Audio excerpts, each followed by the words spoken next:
शिकलकर साहब, ये मेरे चैट फ्रेंड है। रात को कौम की फिक्र में इनको भी नींद नहीं आती, मुझे भी नींद नहीं आती, तो हम दोनों एक दूसरे को ऑनलाइन पकड़ लेते और फिर 2:30 बजे 3 बजे तक हम दोनों की आपस में चैट होती है। ये शख्स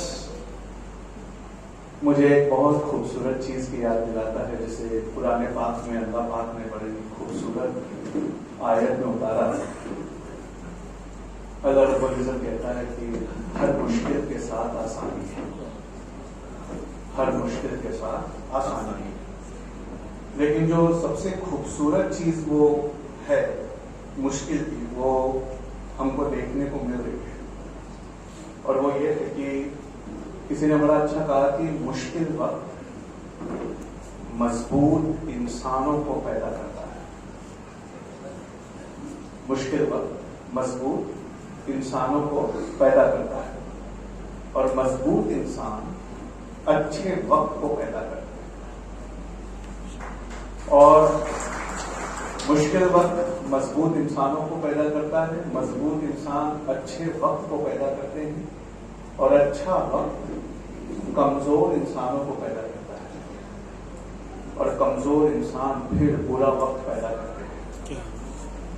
इसीलिए कौमों के उरूज और ज़वाल में जब आप पर अच्छा वक्त आए तो इसका मतलब है कि आपका हिसाब डबल होगा रोजे में, क्योंकि जो गुड टाइम्स है वो वीक में कमजोर इंसानों को पैदा करता है, और ये कमजोर इंसान बड़ी मेहनत से कई दसियों साल बड़ी मेहनत से खराब वक्त खींच के लाते हैं, और फिर वो खराब वक्त जब ज़वाल बनकर आता है उनकी नस्लों का, तो ये फिर एक NGO फोरम में जमा होते हैं और ये डिसाइड करते हैं कि भाई अब क्या गड़बड़ हो गई और क्या ठीक करना है कि दोबारा वो अच्छा वक्त आ जाए।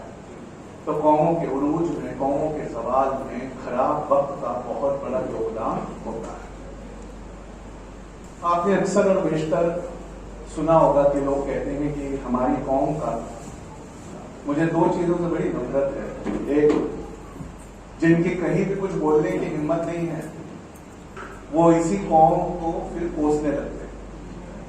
अरे इस कौम ने ऐसा किया, इस कौम ने वैसा किया, हमने ऐसा किया, हमने वैसा किया।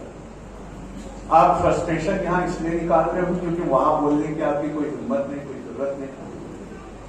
और दूसरा, मुझे एक चीज और भी बहुत बुरी लगती है जब वो अधूरी कही जाती है। वो अधूरी बात ये है कि हमारी कौम का सॉल्यूशन तालीम में है। मैं ये नहीं कह रहा ये बात गलत है, लेकिन ये बात अधूरी है। सवाल ये है कि कौन सी तालीम में है। If you say that the solution to our community, our nation lies in education, education में वो सॉल्यूशन है, तो सवाल फिर ये है इस जमाने में कौन सी तालीम दरअसल तालीम है। क्योंकि आप खुद धीरे धीरे अशरफुल मखलूकात बनाकर भेजे गए थे, लेकिन गुलामी में जा रहे हैं और मशीनों की गुलामी में जा रहे हैं।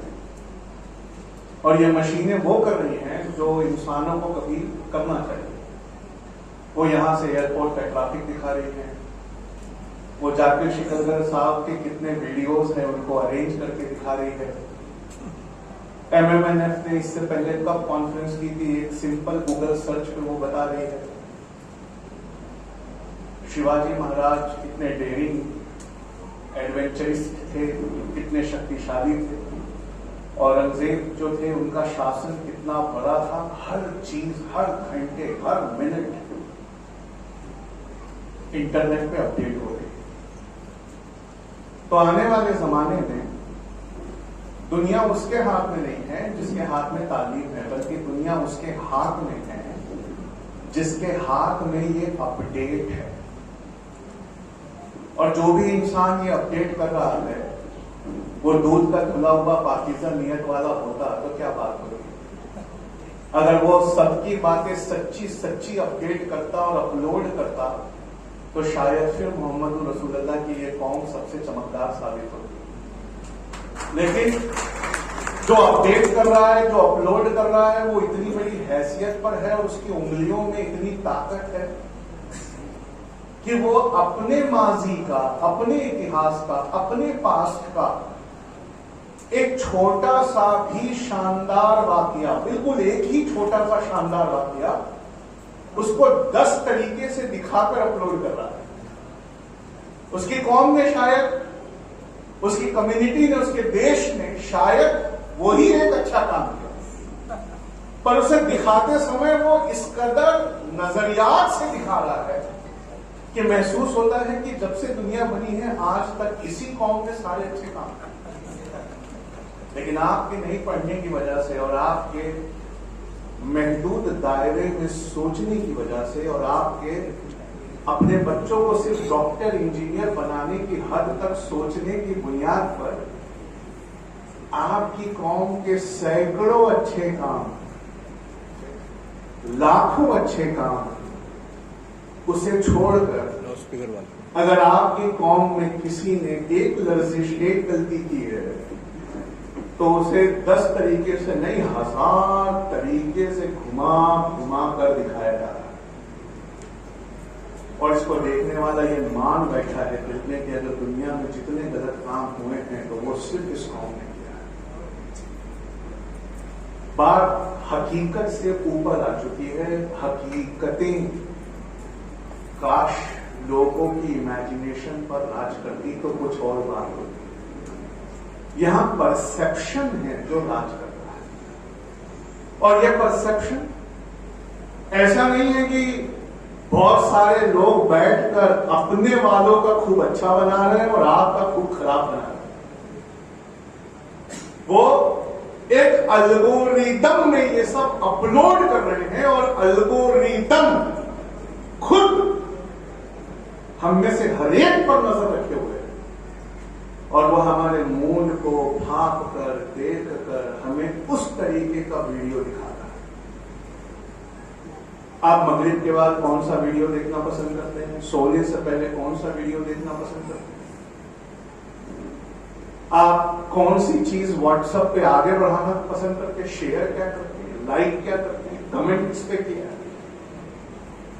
आपका ढुलमुल अकीदा कौन सा है?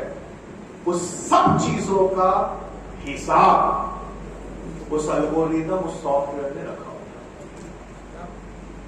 प्रॉब्लम यह है कि आप उसके हाथ में खेल रहे हो। कैसे?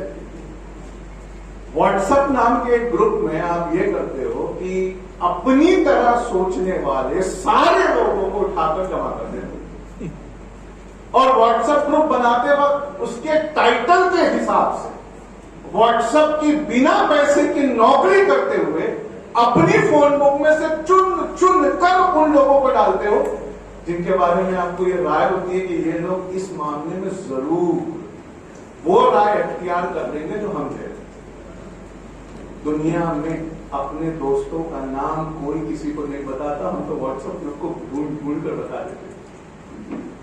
पहले ऐसा होता था कि सवेरे मेरी कोई सोच होती थी, उसको लेकर मैं निकलता था तो रास्ते में पहले इंसान को जो सुनाता था तो वो अपने तजुर्बे के हिसाब से उसमें एक चेंज करता था।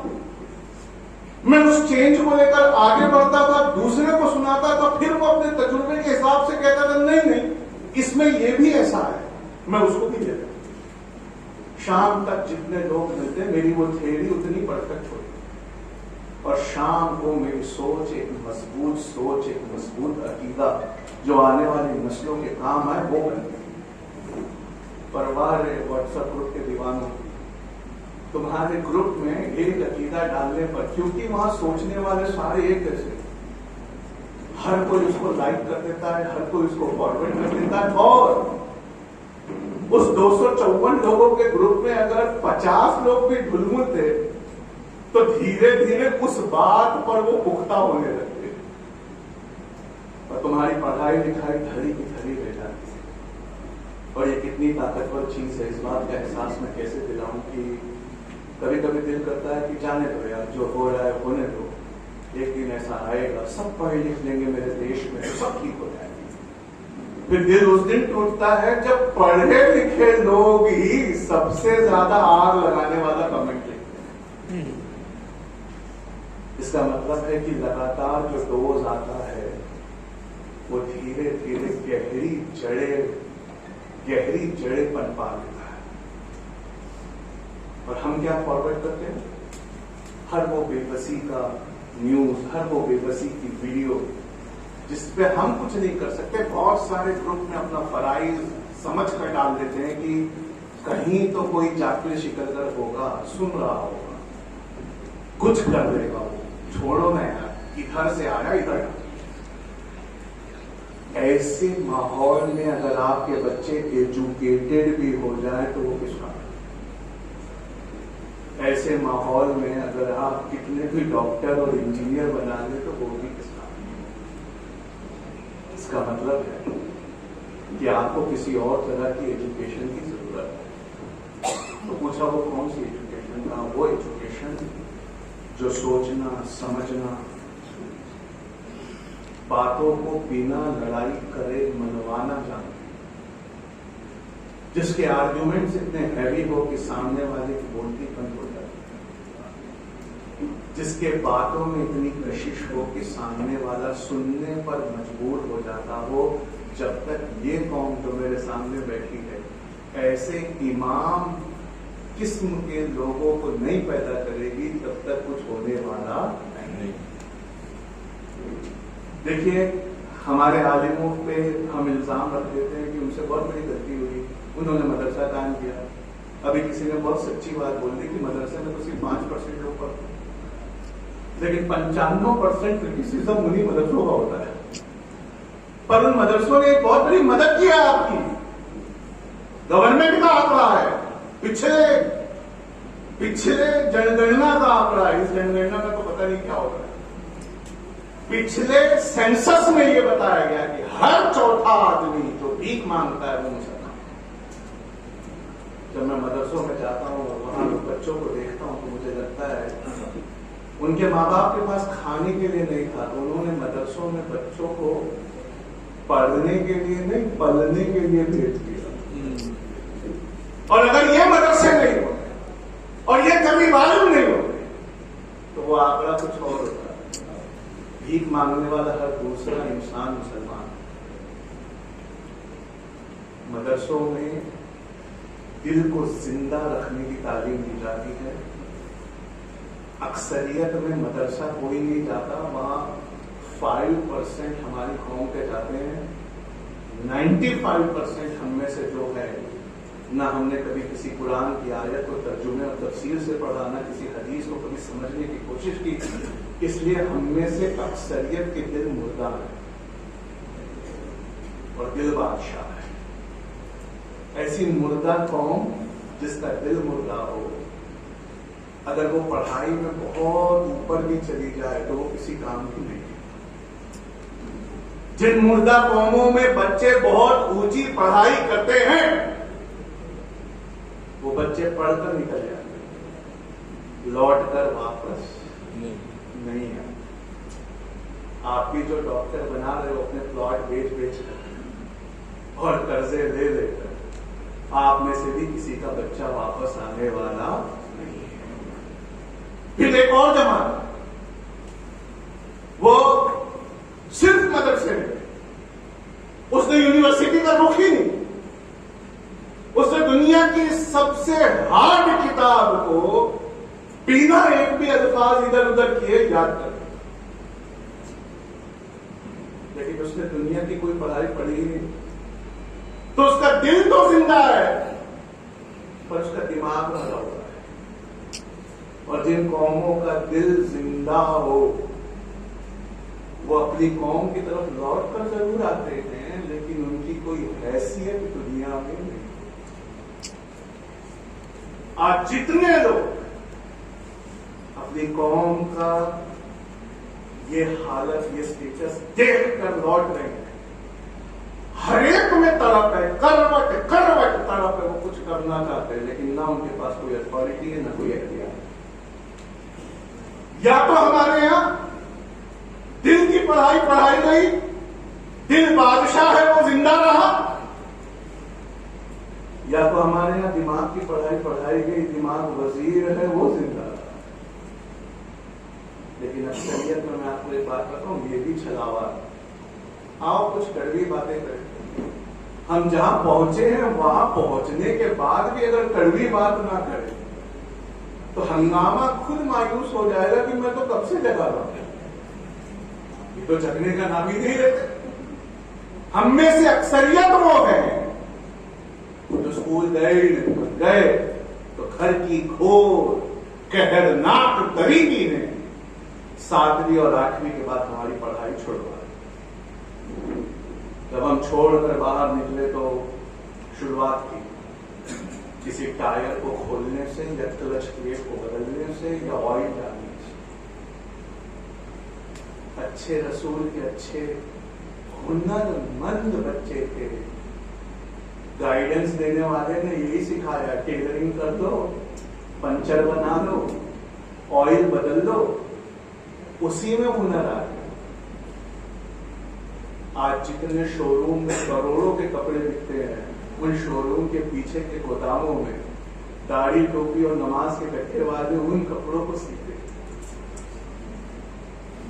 आपको कोई 4,500 रुपया नहीं देने वाला और आपका बनाया हुआ लहंगा और लाछा बाहर डिस्प्ले पर 86,000 में बिक जाता है, और वो उसी दुकान में बिकता है जो वक्फ की जमीन पर कब्जा करके बनाई गई।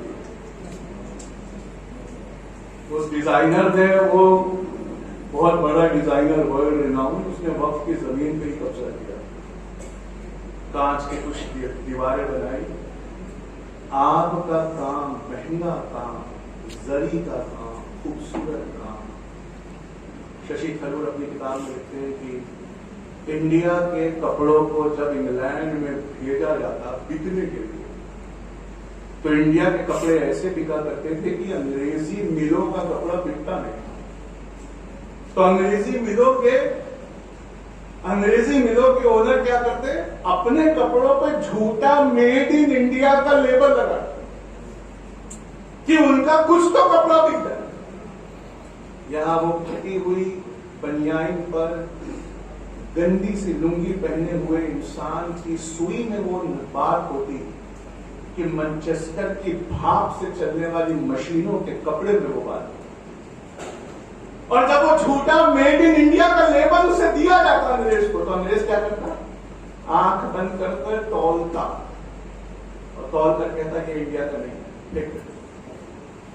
कुछ आपको कैसे मालूम इंडिया का नहीं था? इंडिया के लोग पता नहीं कैसे बुनकर होते हैं, कैसे कारीगर होते हैं, ऐसा कपड़ा बनाते हैं कि कपड़ा हाथ में लेने पर या पहनने पर महसूस होता है हवा पहन के घूम रहे। तुम्हारा तो कपड़ा बहुत भारी है। ये हुनरमंद पढ़ना नहीं आया तो अपनी चीज बेचना नहीं आया, अपनी चीज बेचना नहीं आया तो गरीब हो गए। तो अपने आने वाली नस्लों से भी कहा कि छोटू तुम स्कूल मत जाया करो, शाम के वक्त इस कीमे के समोसे के ठेले पर मेरे साथ बैठा, मैं तुम्हारा बाप हूं, मैं पैसे ले लूंगा, तुम तक दिया। जितने छोटू उन ठेलों पर बैठ रहे हैं उतने उन वलीमे वालों का हिसाब करवाएंगे रोजे में, जिनके खाने की प्लेटों में ये सब फेंका जाता है। और जितना मैं अपने रब को जानता हूं ना, एक हज एक उम्रा के बाद जो उम्रा की पिकनिक का नया दौर शुरू हो रहा है, तुम्हारे मुंह पर तुम्हारे उम्रा मार दिए जाए, क्योंकि मेरे रब की जो सिफात है ना, उसके 99 नाम, उसमें सबसे बड़ा नाम मेरे रब का है इंसाफ देने वाला। अगर वो तुम्हें छोड़ दे तो आके मेरा गिरबान हो गए। तो हमारी वो कौम है जिसका बादशाह अगर जिंदा है तो वजीर मरा हुआ, आप समझ लो, और अगर वजीर जिंदा है तो बादशाह मरा। लेकिन ये भी झूठ है, क्यों? हम में से ना कोई मदरसे जाता है, ना कोई यूनिवर्सिटी जाता है। हम वो कौम है जिसका बादशाह और वजीर दोनों मरा हुआ है। और जिन कौमों के बादशाह और वजीर दोनों मर जाते हैं, अभी तो वो वक्त नहीं आया तुम पे, अफगानिस्तान में आ गया है। अफगानिस्तान के लोगों को सिर्फ तोड़ना आता था ऐसा कहना गलत है। कुछ लोगों को तोड़ना आता था, जिनको आतंकवादी कहते हैं। उनको सिर्फ तोड़ना आता था, जोड़ना नहीं आता। तोड़ना इतना आसान है, जोड़ना कितना आसान। हमारे देश में एक बड़ा मशहूर वाकया है जो हमारे रसूल की सीरत से मेल खाता है। गौतम बुद्ध ने कहा था अंगुलीमाल से कि मेरी उंगलियां तब काट लेना, पहले वो 5 पत्तियां तोड़ देगा, वो तोड़ के लाए। कहा कि जब वापस जोड़ दो, कहा वो तो नहीं हो सकता। तो उन्होंने क्या बात कही जिसे मेरे रसूल ने कुछ और अलग अच्छे तरीके से कहा। गौतम बुद्ध ने कहा, जिनको आज पूरा ईस्टर्न वर्ल्ड मानता है, उस गौतम बुद्ध सिद्धार्थ ने कहा था, जिसे जोड़ना नहीं आता उसे तोड़ने का भी हक नहीं। पर मेरे आका की तो फरासत बलागत बड़ी ज्यादा थी ना। तो मेरे आका ने कहा कि मारने वाले से हमेशा बचाने वाला बड़ा। उनमें से एक को भी खाना उगाना नहीं आता। पूरे अफगानिस्तान में एक एग्रीकल्चर यूनिवर्सिटी चाहिए नहीं, नहरों का पानी मोड़ना नहीं आता। पूरे अफगानिस्तान में एक आर्किटेक्चरल प्लानिंग कमीशन चाहिए नहीं। तुम्हारे देश में तो है, तुम उसमें एडमिशन क्यों नहीं देते? और कब तक ये ढिंडोरा पीटते रहोगे माइकों पर कि नीट में इतने बच्चे पास हुए और इतने बच्चे पास? नीट में जितने बच्चे पास हो रहे हैं, मैं अपने तजुर्बे से बता रहा हूं, 5 साल में डॉक्टरी का वो हाल होने वाला है जो आज इंजीनियरिंग का है। गलत बोल रहा हूं? 5 साल में डॉक्टरी में वो सैचुरेशन आने वाला है जो आज इंजीनियरिंग का है। दुनिया को जंगल काट कर आबादियां बसाने वाले सिलेबस के पढ़े हुए लोग नहीं चाहिए। दुनिया को जंगलों को काट कर आबादियां बसाने वाले पढ़े लिखे लोग नहीं चाहिए। दुनिया को वो लोग चाहिए जो बताएं कि रेगिस्तान में सब्जा कैसे उगाया जा सकता है। और वो रेगिस्तान में सब्जा उगाने वाले सिलेबस में मुझे अभी तक कोई मुसलमान एडमिशन लेते हुए तो नहीं।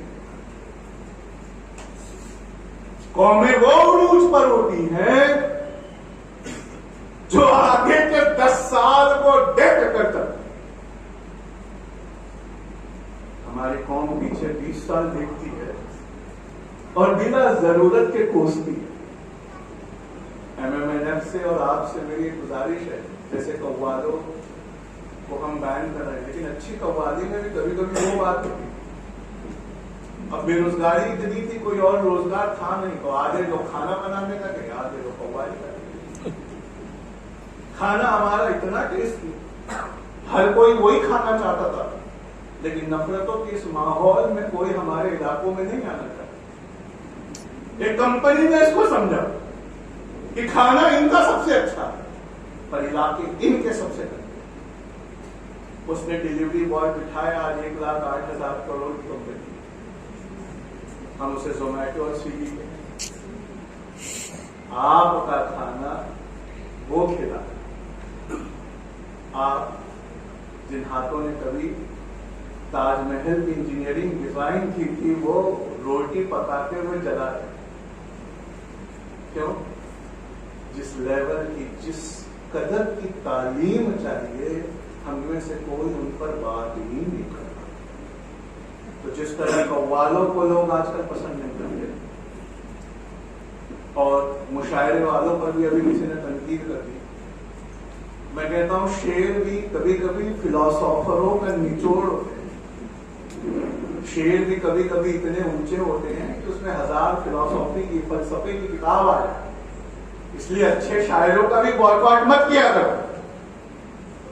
लेकिन हर वो चीज, चाहे वो कोई अच्छा एजुकेशन काउंसिलर ही क्यों ना हो, अगर वो आपकी कौम को खड़े होकर कोस रहा है तो उसे भी बिठा जाए, क्योंकि अब कोसने का वक्त भी खत्म। अब तो कोसने का वक्त भी खत्म। इसलिए जाकिर शिकलगर साहब के बुलाने पर मैं आया, क्योंकि वो चाहते थे कि मैं आपके सामने कुछ बात बताऊं। IAS की पढ़ाई हर कोई कराना चाहता है। किसी भी एनजीओ की पहचान कराते समय हम एक नई चीज बता रहे हैं, यूपीएससी एमपीएससी की भी तैयारी हम करवाते हैं, यूपीएससी एमपीएससी की भी तैयारी हम करवाते हैं।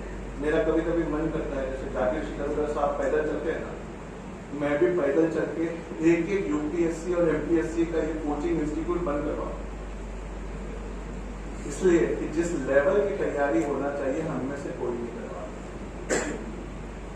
जितनी डेप्थ, जितनी गहराई, जितना एनालिसिस, जितनी किताबें, जितनी सोच, जितनी फिक्र, जितना इमेजिनेशन, जितनी क्रिएटिविटी, जितनी प्रॉब्लम सॉल्विंग चाहिए, वो उरूज की कौमों के पास है। हम जवाल और पस्ता कौम है, हम रट कर एग्जाम पास करना पसंद करते हैं और रट कर एग्जाम पास करना खत्म होने वाला है। क्यों? क्योंकि गूगल ने इतना रट लिया है कि अब उसका कोई मुकाबला कर नहीं सकता। तो यूपीएससी के सामने भी दुविधा, उसको सिलेक्शन नहीं करना, उसको रिजेक्शन करना, उसे ऐसा पेपर सेट करना है कि कोई भी पास न हो पाए। इसलिए अब वो ये नहीं पूछती, जो आप सुन चुके होंगे किसी न किसी सोशल मीडिया में, कि गांधी जी कब पैदा हुए थे, या गांधी जी की बीवी का नाम क्या, या गांधी जी ने एमसीएम कब लॉन्च किया, या बापू ने सीटीएम कब लॉन्च किया। यूपीएससी अब पूछती है, अगर गांधी जी आज जिंदा होते तो क्या कर रहे होते? दुनिया के तमाम लैपटॉप खोलकर और दुनिया के तमाम टीचरों को अपने घर बुलाकर अकेले आंसर शीट लेकर भी लिखोगे तो इसका आंसर नहीं लिख पाओगे। और जो बच्चा सेकंड रैंक आया था यूपीएससी में, उसने क्या लिखा था? उसने लिखा था कि गांधी जी अगर आज जिंदा होते तो इंडिया में मुसलमानों की तरफ से लड़ रहे होते,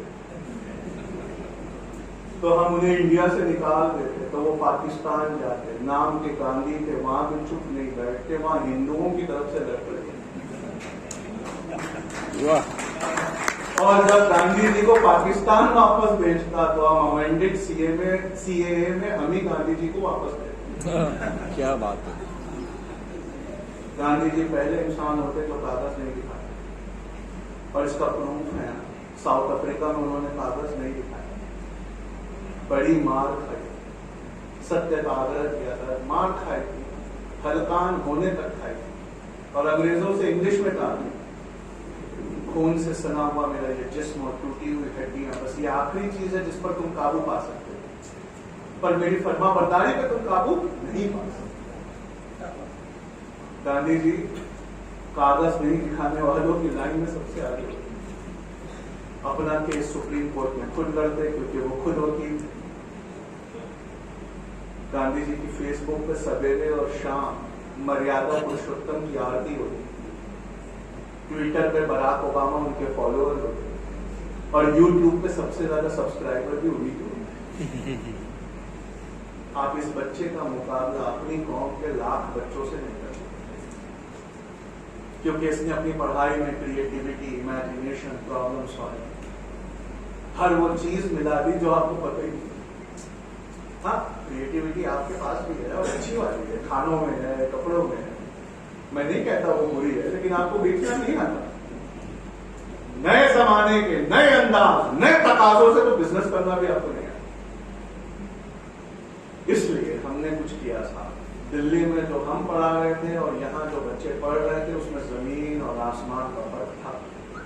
यूपीएससी एमपीएससी की ऐसी तैयारी कराई जा रही थी कि टूटे हुए दिल का बच्चा जो कहीं का नहीं रह जाता, रट कर पढ़ा हुआ कहीं का नहीं रह जाता, वो अपने खानदान से किसी को आईएएस और आईपीएस कभी बनने नहीं थे। तो जाकिर शिकलकर साहब के जैसे खूबसूरत लोग और भी हैं जिनके कहने पर, इन लोगों के कहने पर हमने दिल्ली का कोचिंग उठाकर ऑनलाइन ले आया, और 1,78,500 प्लस जीएसटी हमारी फीस, हमने वो सारी फीस भी माफ कर दी। और फीस माफ करके आपको सिर्फ ये करना है, अपने इलाके में एक बिल्डिंग ढूंढनी है, जिसमें कम से कम 50 बच्चे या बच्चियां रह सकती हैं, और सिर्फ 7,000 में खाना पीना रहना, जिसमें से जो वहां पर इंजीनियर हैं, जो एनिमेशन, जो रिसर्च कर रहे हैं, जो कोऑर्डिनेटर आता है हफ्ते में 2 दिन, जो आपके एग्जाम और टेस्ट देता है, उन सब खर्च को मिलाकर एक बच्चे का वो 2,500 रुपया महीना। आप कभी दिल्ली के यूपीएससी के मार्केट में आकर देखिए, 3.5 से 4 लाख रुपए से आपको उतार देते हैं, और पढ़ाने के बजाय आप ही की कौम की तोड़ी मरोड़ी हिस्ट्री में आप ही को सुनाई जाती। हमने वो चीज वहां ऐसी तैयार की क्यों? इर्तुगल गाजी देखने वाली ये कौम कभी पढ़ सकती थी, हमें ये भी यकीन नहीं। तो हमने किया, हमने सारे के सारे सिलेबस को इर्तुगल की तरह एडिट करवाया। आप औरंगजेब को देख सकते हैं, जहांगीर से मिल सकते हैं, गांधी जी के साथ पैदल चल सकते हैं, उसमें एनिमेशन है, ग्राफिक्स है, विजुअलाइजेशन है, और एक एक लेक्चर 13 से 19 किताबों से बना। खूब सारा पॉपकॉर्न और एक कोल्ड ड्रिंक लेकर अगर आप दिन भर हमारे लेक्चर देखते तो 2 साल में हम IAS बन जाए। IAS क्यों बनना चाहिए? किस लिए बनना चाहिए? आपके कलम में वो ताकत आती है, वो अथॉरिटी आती है कि आप एक सिग्नेचर से हजारों हजार का और उनकी किस्मतों को बदलते हैं। इसलिए जितने लोग NGO चलाते हैं, कम से कम उन पर एक कर्जा इस कौम का है। वो बिल्डिंग ढूंढकर 100 बच्चों को अपने एरिया में भले न तैयार करवाए, लेकिन आपकी जितनी औलादें हैं उतने IAS बनना चाहिए, क्योंकि वो आपका खून है और आप NGO में लोगों की भलाई का काम करते हैं। उस खून से बना हुआ बच्ची या बच्चा जब सिग्नेचर करेगा तो वो लोगों की भलाई का ही काम करेगा। लेकिन एक उसमें भी खूबसूरत और बात है, मेरा वक्त हो गया, बस बताइए। नहीं कह रहे हो। लेकिन उसमें भी एक और खूबसूरत बात है। शुरुआत की बैच जब आप खोलेंगे महाराष्ट्र के इंटीरियर, तो जितने बच्चे पास नहीं होना चाहिए उससे ज्यादा फेल होना चाहिए। तो पूछा, सर ये पहली बार सुन रहे हैं कि हमारे इंस्टीट्यूट से बच्चों ने फेल होना चाहिए, क्यों? उसका एक बहुत बड़ा फायदा हो, जो पास हुआ ना, हो सकता है चकाचौंध में जब जाएगा तो निकल जाएगा, लेकिन जो फेल हुआ ना, वो जाकिर शिकरकर या समीर सिद्दीकी बनकर वापस आएगा और आप ही के डिस्ट्रिक्ट के बच्चों को संभालेंगे। तो बिला ताखीर के आपको इस प्रोग्राम को शुरू करना चाहिए। KG1 स्टैंडर्ड की फीस भी इससे ज्यादा है। जब हमने पहली बार एडवर्टाइजमेंट निकाली थी तो जाकिर साहब ने हमको एक मैसेज भेजा था कि एक वड़ा पाव बनाओ या एक चाय का कप रखो, याद है सर, और लिखो कि वड़ा पाव और चाय से कम कीमत में IAS। और फिर हमने उनको बना के दिया और उन्होंने पूरी दुनिया में भेजा। इनके भेजने की वजह से ये हुआ है कि आज हमारे पास 450 में से 10 बच्चे ऐसे हैं जिनका सरनेम शिकलकर है।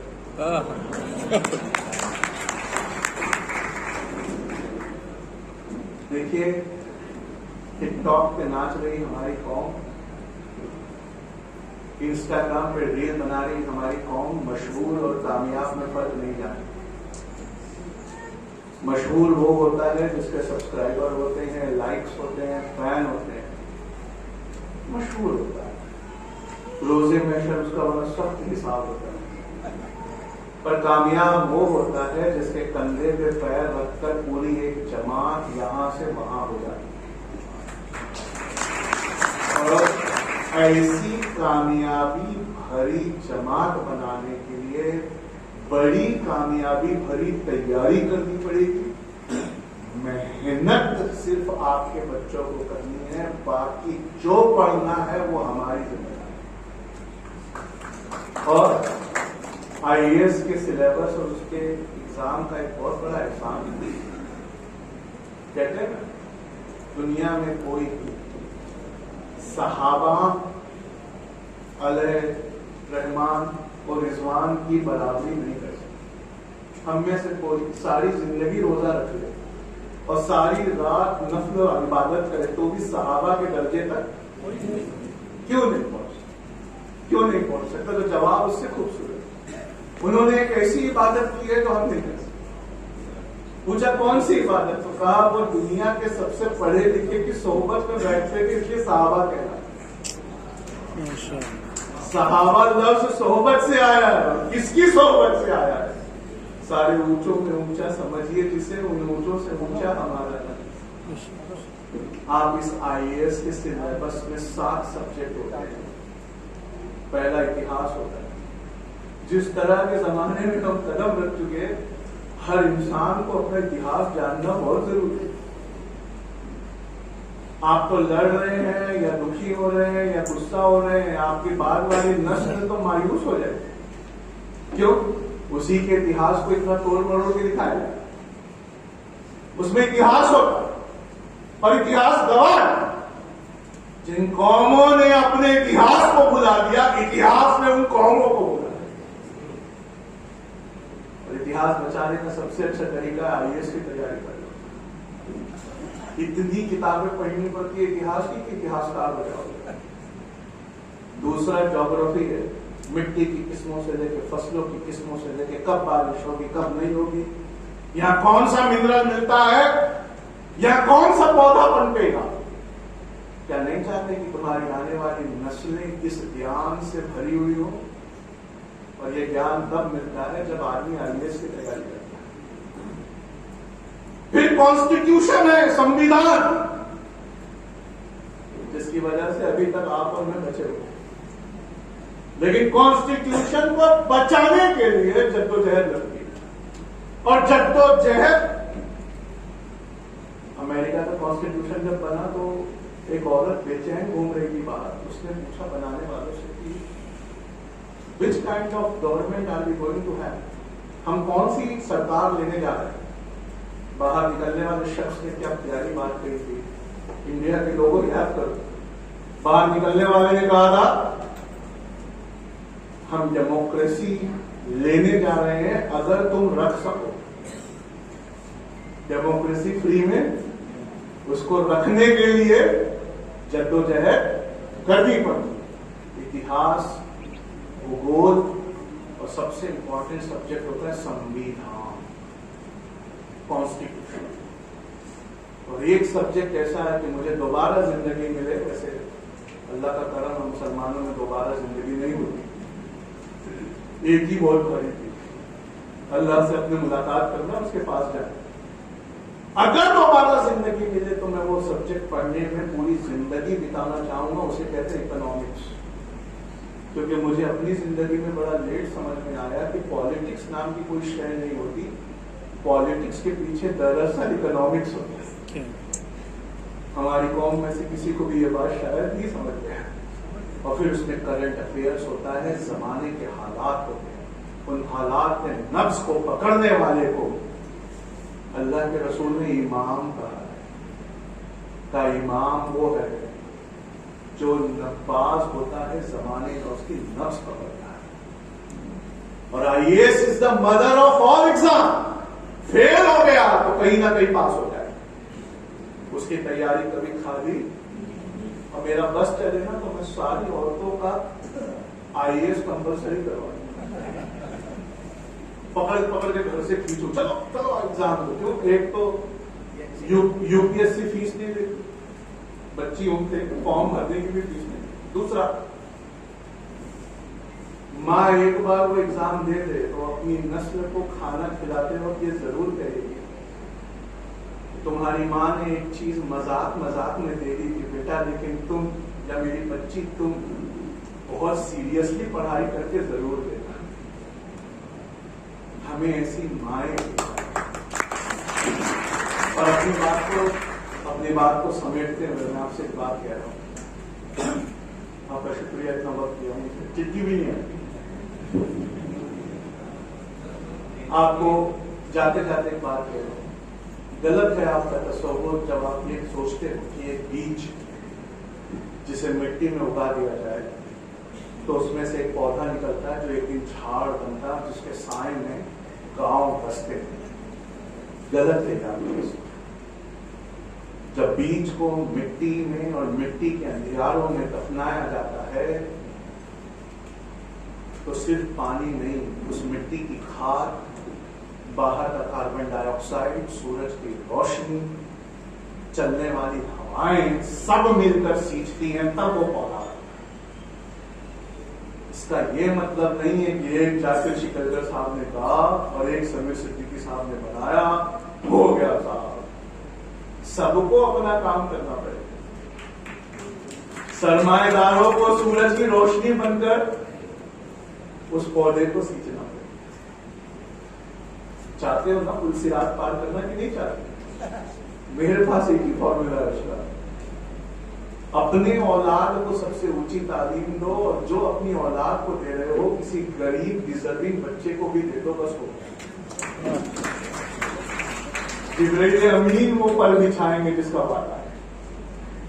तो सरमाएदारों को भी मदद करनी पड़ेगी, लीडरों को भी मदद करनी पड़ेगी। हमारे यहाँ माओं को लगातार काउंसलिंग करनी पड़ेगी और MMNF के ये वाले प्रोग्राम हर जिले में करने पड़ेंगे, तब कहीं जाकर वो वाली नस्ल आएगी जिसका आपको इंतजार है। और जब वो नस्ल आएगी ना, तो बस एक काम और करना, उसका दिल कुरान और हदीस से नरम रखना, क्योंकि उसका वजीर ताकतवर हो जाएगा, वो तो IAS बन जाएगा, लेकिन उसका बादशाह फिर मर ना जाए, ताकि उसकी कौम की बच्चियों की असमतें कोई लूट ना ले, उनका घर कोई जला ना पाए। और उसे एक बात जरूर समझाना आखिरी, कि तुम जिस ओहदे पर बैठे हो ना, उस ओहदे पर कतई कहीं से किसी भी एंगल से अपनी कौम के लिए नहीं बैठे। इस्लाम की तालीम के मुताबिक तुम हर कौम को इंसाफ देने के लिए बैठे। और जो कौमें इंसाफ देने वाले तख्त पर बैठा करती हैं, उन कौमों को मिटाने वाली बातें दुनिया नहीं करती, बल्कि उन्हें आबाद करती है। आपने इतनी देर मेरी बात सुनी, बहुत शुक्रिया।